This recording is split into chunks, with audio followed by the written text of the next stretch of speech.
Yeah, baby.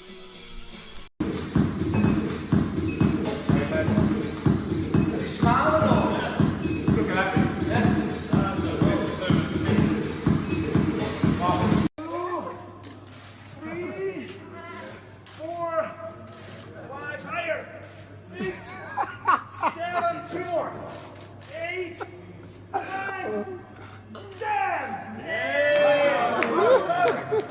And keep it rolling.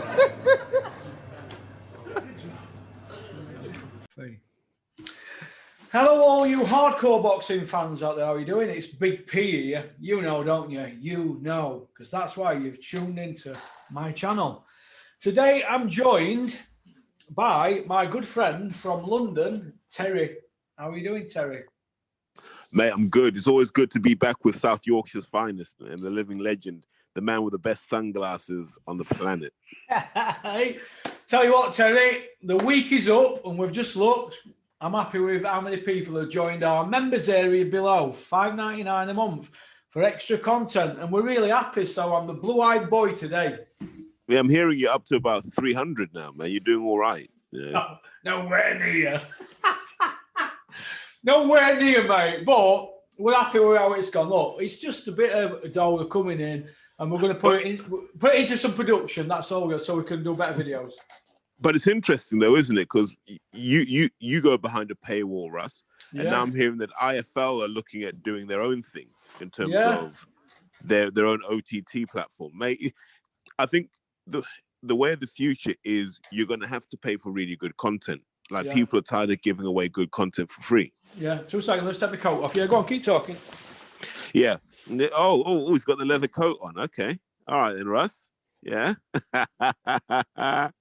Oh man, takes the jacket off to flex on the fans. Go on, Russ. Get the arms out. There you go, mate. No, so let's see what happens when people start charging for boxing and whether people really care that much about boxing. Well, we're gonna see, aren't we? But the way I look at it is this: they're on Premier Ads, aren't they? IFL. They've got all these subscribers, 650,000, whatever, but they're only averaging 28,000 a video. We average 4 from a small little channel with 5,000.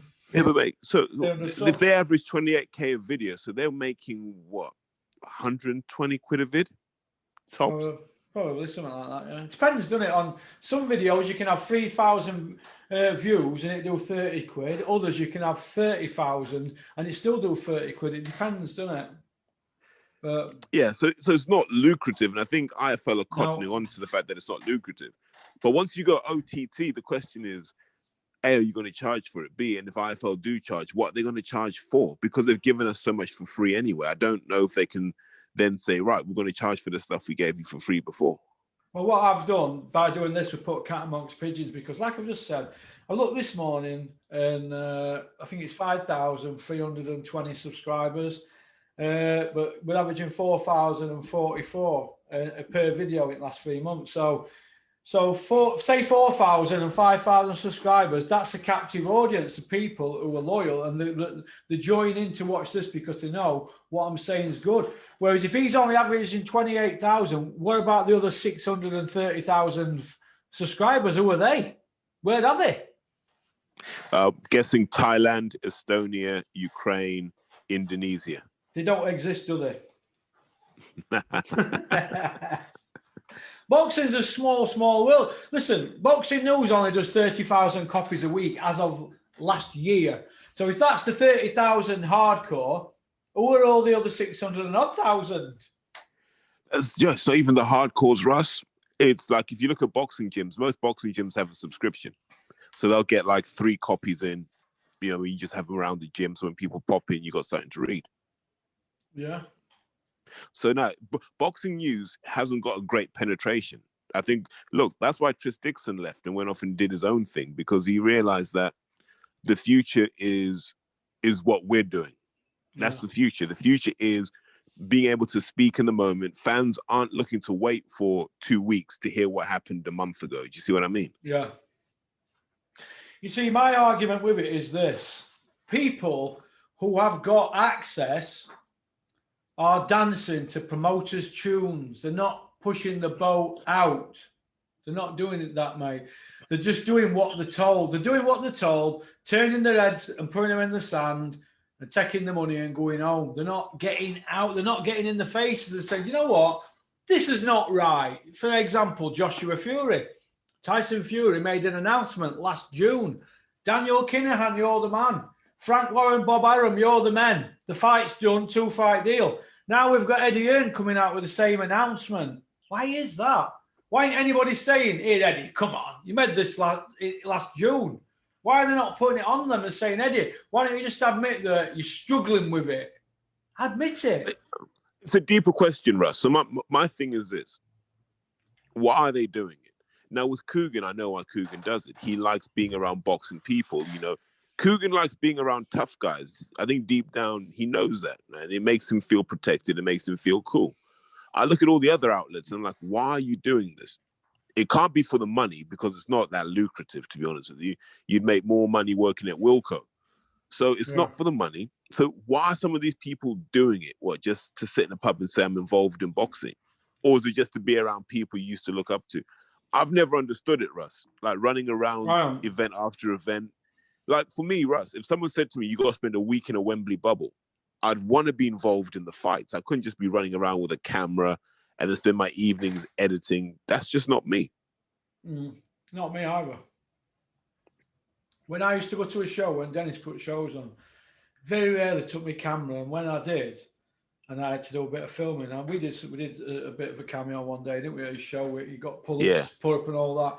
And I'm like, I just couldn't wait to get the pull-up stuff and the camera, get it in the car outside and just go and enjoy myself because that's why I like to go to a show for. I don't want to go to a show to work. You can work on Monday and give an opinion about it, can't you? And so what if it doesn't pull X amount in and that? People have to understand that when you do something like this, you have to have other things in your life that's going to get you, you know, you pay your bills. You can't just put your eggs in one basket with this.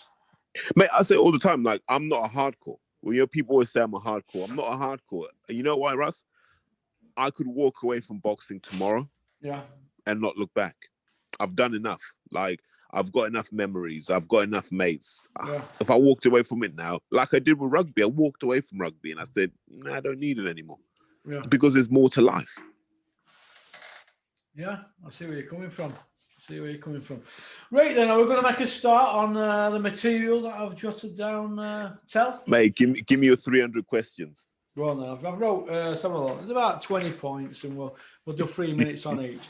Right, straight in, balls deep. Chisora Parker. As a fan, I don't mind the fight. I think it will be an entertaining fight. I think my problem with the fight is it's two guys who are going nowhere.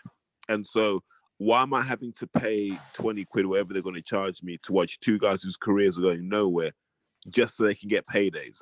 That's what I'm against. They're almost holding me hostage with a really good card that I'd love to have seen on normal Sky TV, and then they're tacking on this fight that I don't particularly care about, but it will be entertaining. That's the thing. We will enjoy that fight. So it's that dilemma. What are we paying for? Are we paying for meaningful fights, or are we paying for entertaining fights? Ideally, you'd want to get both, but when a gun's to your head, what do you really want? Yeah, I see what you mean. The undercard, Taylor Jonas. It's a great fight, isn't it? Listen, man. Shouts out to Joe G, man. Like he stuck to his guns and he got Tasha the fight she deserves. And should have got that fight if she'd have beat Terry Harper anyway, but they give it a draw. But people in the industry know that she wouldn't beat Terry Harper, don't they? Yeah. Jonas looks to be coming into her own right now. She looks like, you know, sometimes you hit a purple patch and your body's in good nick and your boxing brain's in good nick and the training's going well. And it looks like she's just in that 2-year period now where everything's cooking and everything's firing. So I just hope she does it, because I think Katie Taylor's there to be got at. And this is the perfect time. I couldn't even interview Natasha Jonas at Joe's gym. I had a knot in my stomach. This is what happens when you get to 50. I think she's gorgeous, mate. I just love everything about her, honestly. How can I explain it? Well-spoken. She's got a big, bright smile. She's an hard trainer. She ticks all the boxes, doesn't she? And she's a young mum as well. I think that she should have a career in media, honestly. And I think she's been treated poorly by the establishment, honestly. I really, really do. She's lovely, isn't she? I think so, yeah. I don't know why they don't build female boxing around Natasha Around her. Jonas and Ellie Scotney. They're the two for me who Yeah. can take the sport to another level. Yeah, I agree with you, mate. I think that's a great fight. They've got history. They fought in the Olympics, 2012. Chris Eubank against Marcus Morrison. It's a good fight for Marcus, that, isn't it? Yeah, but Marcus has been kind of steadily building his portfolio behind the scenes. He fought in Italy. Yeah. He's won a few of the fringe titles, so he's kind of worked his way back. But against Junior, ooh, tough one, isn't it, for him? Yeah, like you know, I'm surprised Joe didn't push for Marcus Morrison versus Felix Cash. Now Felix Cash is likely to fight Denzel Bentley. I think I would like to see Marcus in that sort of company before you start going for Eubank Jr. Mm-hmm. Yeah, I agree with you wholeheartedly, Terry, on that. I think it's a great fight for Marcus, though. He's due a decent payday, and it's an high-profile fight for him. And even if he loses, he'll come back from that because he's been in with Eubank and he's been at that level. Yeah, so for him, I think the key thing for Marcus is about the performance. Yeah. He's not a favourite, but I hope he wins. But he's not a favourite, but he's a decent kid. I'm on solids now, Terry. I'm on bananas. Hey, congratulations, man. I mean, we're waiting for your teeth to grow as well now, your little milk teeth. Man. It's like you're like a toddler again. I've just had somebody in ours give me a number for somebody in Turkey, and they reckon they can do it cheaper than them at Bulgaria, but it's just getting a fight, isn't it? Yeah, it's going to be a nightmare at the moment. It only took me 7 years, 11 months to start eating bananas. Is where I'm putting in a blender. I wish I'd have lost it naturally. But anyway, moving on. Bivol against Craig Richards. Good fight. Craig, everyone knows I'm slightly biased because Craig's a friend of mine, and I've known Craig for about 9 years now. Fantastic young man. To be fighting Bivol now, this feels a lot like the sort of Yard Kovalev situation where we've got a guy who we know is British level and he's stepping up to that world level. I think the difference between Yard and Craig is Craig's got a bit more of that kind of that foundation. Like he was a good amateur and he had a fair stretch in the amateur. So Craig's solid as an amateur.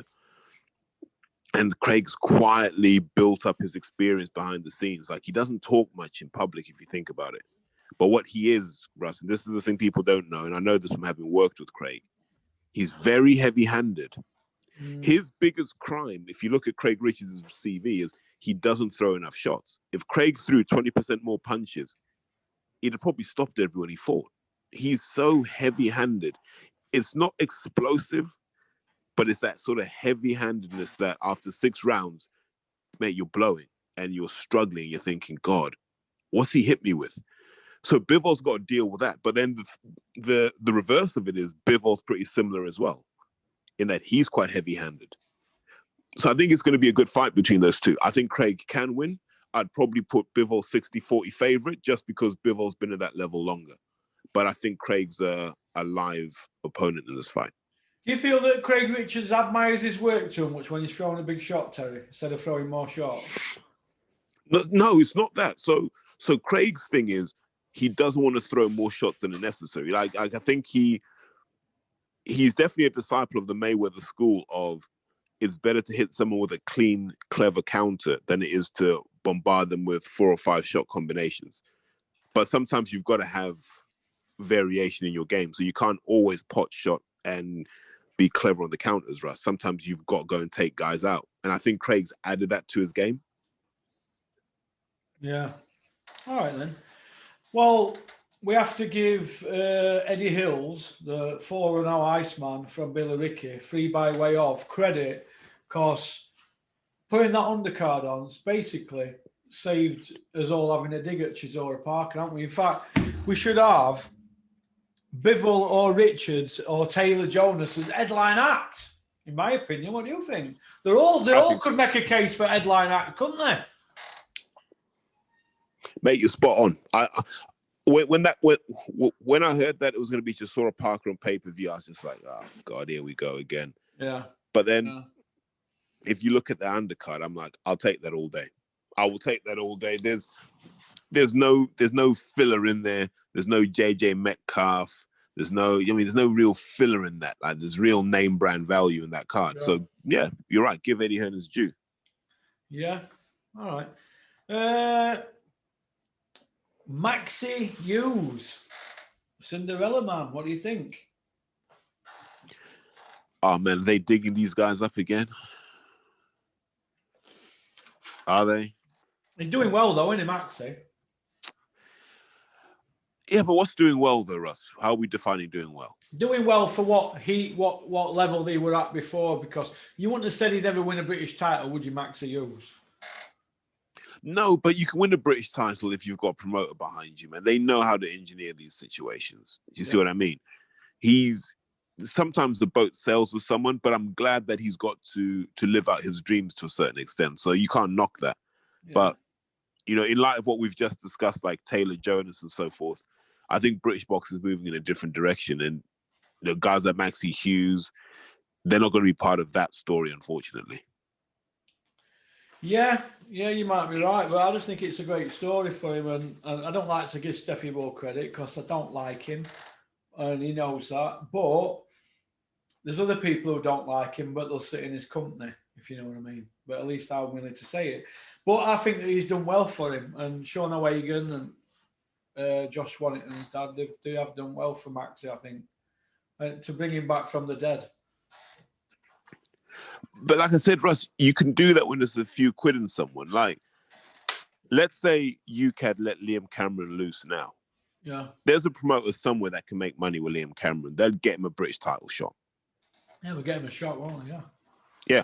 You can make anyone look good in boxing. Like, it's up to British level, you can get by not being that good, but have a good promoter. Beyond that, it gets tough. Yeah. Lawrence Okoli, Pussy in a Spliff. Pussy in a Spliff. Did you hear his rap song? He should get a Grammy for that. I know. Like, I think I genuinely, like, Rock and Roll Hall of Fame. Like, he's a man of many talents. Author, fighter, rapper. Yeah, soon to be clothes designer. Do not be surprised if the Okoli range doesn't come out on Boohoo Man. Shouts out to is Umar Kamari, isn't it? The guy that founded it. Didn't realize he was 33 years old. Bloody hell. Tell him to send me a tracksuit. Big shout out to Jab Signature. How are you doing, Johnny Owen? Hope you're well. I'm still waiting for my tracksuit. Lawrence Okoli, though, what do you think about Shane McGuigan taking him on? And Shane McGuigan, everybody were hanging out at back of him last night, weren't they, on Boxing Asylum? Shane this, Shane that. What do you think about all that? Is Shane worthy of all the praise all of a sudden, or? Everything you saw Okoli do for those, I don't know how many rounds it was it 6? Everything you saw him do, that's Brian O'Shaughnessy. Yeah. That's classic Brian O'Shaughnessy. If you watch what Lawrence does, it's all offbeat. Like, it's not classic 1-2-1-2. It's always slightly off. And that's how Brian teaches you to box. Now, Lawrence Okoli as a boxer was made by Brian O'Shaughnessy. You went down to West Ham, right? So you know all about Brian O'Shaughnessy. And I haven't been there yet. I've been down that area. I didn't go to their gym though, but I do know Russ Gerrard at their gym, but I haven't been to that gym yet. I went to Mark. Russ Gerrard Cabby. How are you doing, Russ? I went to Origin. Is it Mark Tibbs' gym? But I didn't go to West Ham. Okay, so Brian's a product of the West Ham thing, and he's unconventional. I tell you what, Russ. If you can grab Brian O'Shaughnessy for an interview, I think Brian's a top guy. And like, just got a load of respect for him. And so a lot of what I saw from Lawrence was Brian. Now, that's not to say Shane hasn't had an influence. I think what Shane's done is he's added that polish. So you can be a talented boxer, you can do all the things, but you need to be able to hook it all up. and Shane's good at making sure you hook it all up, and he's also good at finding out what mistakes you make and reducing those. So he's done a lot in terms of finishing the project that Brian O'Shaughnessy started, but everyone should pay respect to Brian O'Shaughnessy for doing his thing. And look, he's working with Dan Aziz now as well, light heavyweight. So yeah, sometimes you've got to give the creators their due. I think it's easy, like, we've talked about this before, Russ, with Caldwell. Guys just go to Caldwell after they've had 20 odd fights, and people call Caldwell a genius for whatever he's done. But you're like, no, they were good boxers before they came to Caldwell. And no one ever talks about the guys who helped make these people. So Lawrence Okoli, when he went to Shane, what had he won before then? That's not that. You can't look at it like that. No. You can't look at it like that, because that's like someone saying, look, you could give me Anthony Joshua today, right? If he beats Fury, you're going to say, what, I created the undisputed champion? Of course not. Lawrence was never going to lose. I said this to Isaac Chamberlain the Monday after those guys fought. I said to Isaac Chamberlain, I don't think anyone at cruiserweight beats Lawrence Okoli. And I said, I don't even think Usyk would beat Lawrence Okoli. He's just all wrong for cruiserweight. Yeah. Now, am I going to say, well, Shane took him to this title, that title? Lawrence was going to win those titles with or without Shane. It's as simple as that. Yeah. All right. Okay. Callum Sauerland's come out and said that Okoli Bradis is a great fight, and there's a lot of talk about it being pay-per-view. What do you think about that, Terry? Well, I think it's the only way you can make the unification. And you're the numbers guy, Russ. Yeah. What do you think they had to pay for that WBO vacant title fight? Because the minimum purse bid for that fight would have been $300,000, right? Even about $500,000, wasn't it? It's a minimum $300,000, and then the home opponent gets 40%, the away opponent gets 60%. So let's just say, even being conservative, Hearns had to pay $200,000 to those two men to fight each. Yeah. Yeah. You haven't made that back on the show. There's no way you've made that back on that show.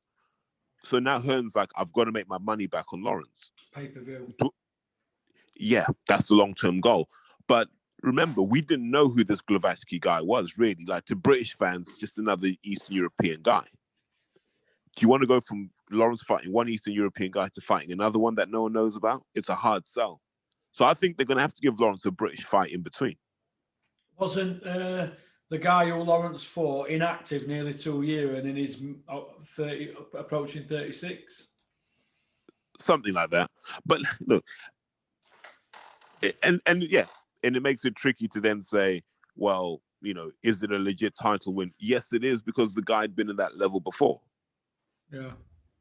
And I think you've just got to give Lawrence's credit, because that guy was no Charles Martin. Do you see what I mean, Russ? Yeah, no, he wanted a pushover from way, but he looks hard work for anybody at cruiserweight, doesn't he, Lawrence Okoli? His style can't get past that lead hand. Until you can get past Lawrence's lead hand, there's no hope. Because he doesn't commit. Do you think that Lawrence Okoli could stay at cruiserweight for another 8 years and dominate in one division? I don't think anyone beats him, Russ. I don't see how. And I was talking to a mate yesterday, and I said, maybe Richard Riakporhe, someone of that size. If it's not Richard, but someone of that size, you're going to have to be about 6'5", 6'6". So maybe Big Joe, my mate Big Joe, who just fought Tony Yoka, he can get down to cruiser. That would be a compelling fight. But I just don't see Lawrence losing. He's just found that sweet spot. I was talking to somebody last night who will remain nameless, and but he's proper. He reckons that Okoli knocks Dylan White out. Wow, does he, Porky? Does he think that? What does his old man think? His old man agree with him? I don't know what his dad. I don't know what his dad thinks, but I know this northern guy I was talking to reckons that. He reckons that Lawrence Okoli beats the can man. Anybody who wants it can get it, except Lawrence. I think there are a couple of ifs in that one. If Lawrence stays in the low 16s, high 15s in terms of weight, then the Dillian fight's just hard work because Dillian's going to come in 3 stone heavier, and you're going to have to carry that weight for the whole fight because, you know, Dillian will hold it together. If Lawrence gets bigger and he can hold some of the snap and the whip he's got in his punches, if he can just harden up and be like a proper heavyweight, he's hell for everybody. He's hell for everybody, Russ. Yeah. Because the power's real. Remember, the punch he stopped Glavatsky with, he didn't even fully extend it. He kind of just flicked it in there. Yeah. And then look at the reaction it got. Yeah. Let's have a look. Proper. Shane McGuigan's came out and he's had a dig at Matthew Macklin on his... How about the scorecard? Chris Billups-Smith scorecard. Called Matthew Macklin a waste man and propaganda. So I don't know what that means. What's that mean? What's he mean? I think he's just saying what we've all been saying. Like, what fight's Macklin watching? Every time Macklin's on, we have the same discussions. Like, what fight is Matthew Macklin watching? Are they evening scores up doing these scorecards? Are they having little digs at each other? I don't think it's that, Russ. I think we need to just get back to getting Nick Helling on commentary and someone like a Bellew who knows what the hell they're talking about alongside. Yeah. I think the Macklin experiments failed. He's not good at it. Macklin's the sort of guy you want to talk to between rounds and say, what are you seeing there? And then just pan back to someone else. He's not a commentator. And I don't even think he enjoys it, to be honest with you. Him and Adam Smith are friends. Well, you and Adam Smith are friends. I'm not Adam Smith's friend, but the Macklin and him are mates, aren't they? Bean. Don't know. I'd take them both off commentary. I think it's just made the Sky product pretty stale at the moment, and it's not exciting. And look, it makes you miss Jim Watt. That's how bad Macklin's been recently. Oh, God, Jim Watt. I don't miss him. These are arm punches. Get Glenn McCrory out at bar and get him back on Sky. He was on, wasn't he? They had a little interview with him before the Okoli fight. Yeah. Because he's like Britain's first cruiserweight champion, wasn't he? He's clawing his way back in here. Look, I like Glenn, man. Straight talking, and he knew the sport. Yeah. What's happening with Glenn McCrory against Roy Jones? Is that off now, do you think? I don't think Roy needs it, man. Like, remember, the Mike Tyson-Roy Jones fight, people just came to watch Mike Tyson. They didn't really know who Roy Jones was. So I don't think the money is really there for Roy. I heard a whisper that Roy Jones paid all his debts off, paid IRS off, and still went out and bought properties and new cars because he loves to spend, doesn't he? Oh. Yeah. Y'all must have forgot. Who's the biggest arse licker in UK boxing at the moment? What? Give me one name. Don't give me a top 5. One name. I know who I want to say, but it's going to cause me problems behind the scenes, so I'm not going to say that one publicly. But you know who it is, Russ. All right, then who's your second? Who's your number 2 then? Oh, Jesus.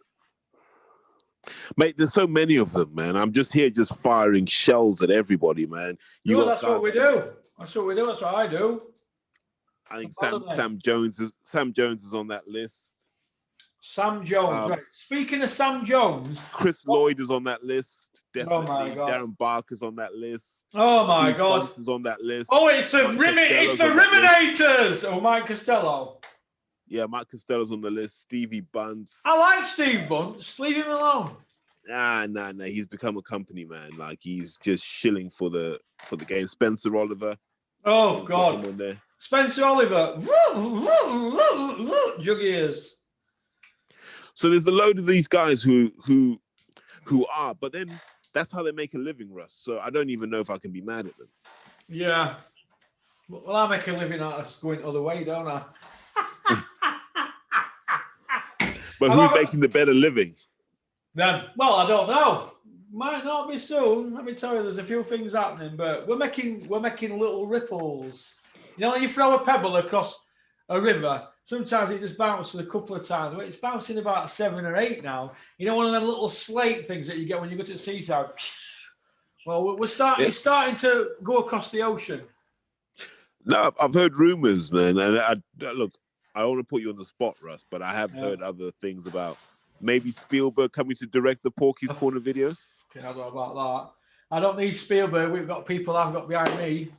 We've got a big one coming out end of month. Helmets of the month is going to be epic this month. Epic. So all your people that are joined the members area, $5.99, but YouTube take 30%. Every penny of that and some more is going to be going into helmets. So we're going to be doing the job properly this month. So helmets this month is going to be a classic. Hey, Russ, what do you think about Bellew getting his OnlyFans page? Do you know what, mate? I don't even know what I can say about that. The man is unbearable. The man is running. The man is hiding. Come see me! No, I don't know. Listen, mate, the man's got no respect for himself. Do you know what? What sort of woman would want to be with somebody like that? Nobody respects him in the sport of boxing. Up here, nobody's got any respect for him. There's people I see talk to him and high-five him. But then they tell me opposite. And I said, what are you fucking high-fiving him for? If you don't like somebody, you don't high-five them, do you? You just walk by them. So I don't know. Boxing's so two-faced. It's unbelievable. But no, it's become unbearable now, hasn't it, Tony? Unbearable, mate. Mate, he had a hard time on Saturday trying to explain why Coley could be a world champion easily in 16 fights, and it took him almost his whole career to get there. Yeah, he didn't know what to say, did he? But Coley is with Joshua, and they have to keep him happy, don't they? At Sky, Eddie has to keep him happy. Nobody else gets looked after like a Coley and Boazzi, you know, in them weight divisions. For profile that they've got, they get paid, mate. Well, no, so I think if you look at Okoli, that's an interesting point, Russ. Look at the difference in career between Okoli and Boazzi. Okoli hasn't been spoon-fed anyone. Like, you look at his fights, like, they're tough fights. Chamberlain, tough fight. Blaze Mendo, tough fight. Matt Yaskin, tough fight. Like, he's been in tough. Almost from the beginning. When you look at Tony Bellew, right, I mean, I wasn't going to put this out there, but I'm going to do. You know when Tony Bellew fought Cleverly, right? It was a stinker and it didn't do numbers. They both got 200 grand each out of it. Do you know what Eddie Hearn got out of that? £1 million. Matchroom took £1 million out of that. There was 200 grand for Bellew, 200 grand for Cleverly. Eddie Hearn got £1 million. He didn't even have to throw a punch. And the fight was a stinker, wasn't it? It's one of the worst pay-per-views ever. How could they bring Bellew back after that? I don't know, mate. But they did. He never beat a champion, did he? So you've got to say he's best managed fighter ever. Him and Sven Otka. So, okay then, moving on from the adventures of Tintin. Joyce Usyk, Sam Jones. Why is Sam Jones not making any noise about this fight? Why not? Why aren't they getting Joshua to vacate and putting pressure on Eddie Hearn? Sam Jones, why don't you go out to bat for your fighter? So here's the interesting thing about that one, Russ. And we spoke about this. I think we spoke about this off the grid. The aim of Eddie Hearn right now is to force Frank Warren to spend money. Right? That's how he's going to drive him out of business. Make him spend money when there are no fans. Right?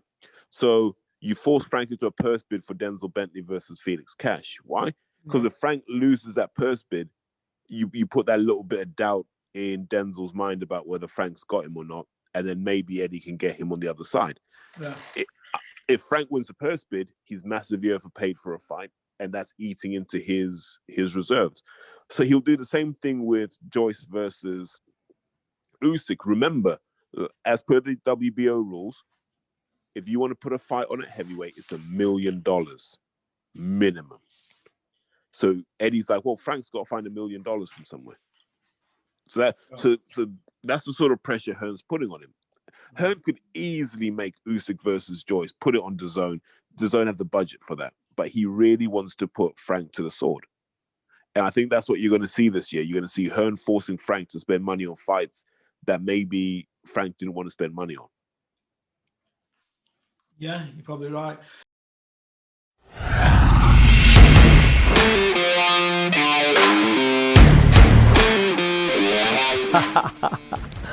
You like that one, didn't you? Right, first of all, I just want to say thank you very much for liking and subscribing. It means a lot to me, because we're on this journey together, aren't we? So anybody got any ideas for the channel, fire them over to me, porkycorner@mail.com, all right? Shout out to Innovation Alloys and South Yorkshire Packaging, all right? Don't forget to subscribe, keep on trucking.